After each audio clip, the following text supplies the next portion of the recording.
The proverbial playoff team you don't want to face. It could even be the one seeds. It's fine. Let's go one conference and then the other.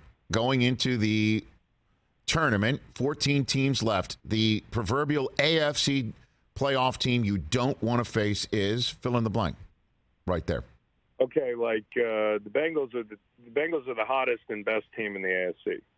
You know, the Chiefs are scary, right? All that stuff, but the Bengals, they've just been on fire. I would also put the Jags in that category too. I'm not saying they're the best team in the AFC, but although Vrabel predictably had made it tough sledding the other night, like they have been hot, right? You look at the second half of the season and what they've done late, and like the way Trevor's looked.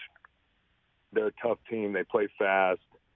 And in the NFC, for me, it's the Niners. You know, they were my preseason Super Bowl pick, and you know, I just 3 quarterbacks later, they look just as scary.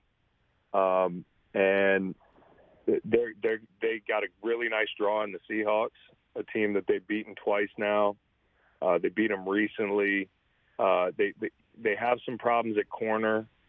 This guy Lenore has been picked on a little bit. They don't have a lot of back-end speed relative to some other teams, and they've blown coverages at different points this season. But they are a machine. You know, they are just a plug-and-play machine, and that offense scares me, man. It just does. Like their run game, all the stuff that they throw at you schematically. You know, they've got probably a defensive player of the year up front. They have playmakers at every level defensively. Philly and San Francisco probably going to play in the NFC Championship, and that's a tough matchup for Philly. So, you know, when you talk about teams being hot and, you know, some teams sliding in like the Jaguars, who are a really tough draw for teams thinking they're catching a lower seed, yeah, I would put those teams in that category. All right, I lied. I got 2 more things for you. You mentioned the Chiefs, the ring around the rosy snow globe play. A lot of folks thought that was disrespectful of the Raiders. What do you think?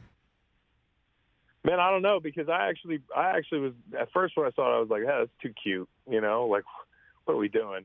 But then I started to put myself in the huddle, and I started to put myself in the defensive backfield and trying to match up, trying to figure out what personnel they're in. Obviously, you know what personnel they're in a little bit sooner, but formationally where they're going, I think that might be a real pain to deal with. So if there's any tactical advantage and it doesn't hinder your performance, then it's worth using, and it's not disrespectful.